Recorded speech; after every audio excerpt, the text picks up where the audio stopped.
मध्य पूर्व में ईरान और इजराइल के बीच बढ़ती सैन्य तनाव ने पूरी दुनिया की चिंता बढ़ा दी है। इसी बीच भारत में भी इस मुद्दे को लेकर राजनीतिक प्रतिक्रियाएं तेज हो चुकी हैं। AIMIM चीफ असदुद्दीन ओवैसी ने ईरान इजराइल संघर्ष को लेकर खुलकर बयान दिया है। ओवैसी ने कहा कि ईरान पर अमेरिका और इजराइल की तरफ से किए गए हमले अंतर्राष्ट्रीय कानून और संप्रभुता के खिलाफ है। उन्होंने इन हमलों की कड़ी निंदा करते हुए कहा कि इस तरह की सैन्य कार्रवाई पूरे पश्चिम एशिया को अस्थिर कर सकती है।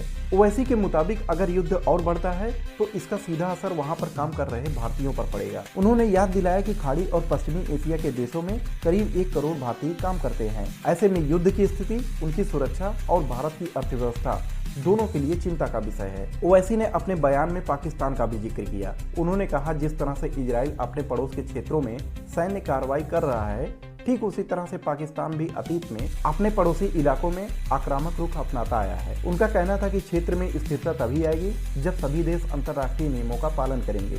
उन्होंने केंद्र सरकार और प्रधानमंत्री से मांग की कि भारत को इस संकट में सिर्फ दर्शक बनकर नहीं रहना चाहिए। भारत एक बड़ा लोकतांत्रिक और कूटनीतिक देश है, इसलिए उसे युद्ध रोकने और शांति स्थापित करने के लिए सक्रिय भूमिका निभानी चाहिए। ओवैसी ने यह भी कहा कि सरकार को तुरंत यह सुनिश्चित करना चाहिए कि अगर हालात बिगड़ते हैं तो भारतीय नागरिकों की सुरक्षित वापसी के लिए पूरी तैयारी रहे। उनका साफ कहना था कि युद्ध किसी समस्या का समाधान नहीं है। समाधान सिर्फ बातचीत, कूटनीति और अंतर्राष्ट्रीय सहयोग से ही हो सकता है।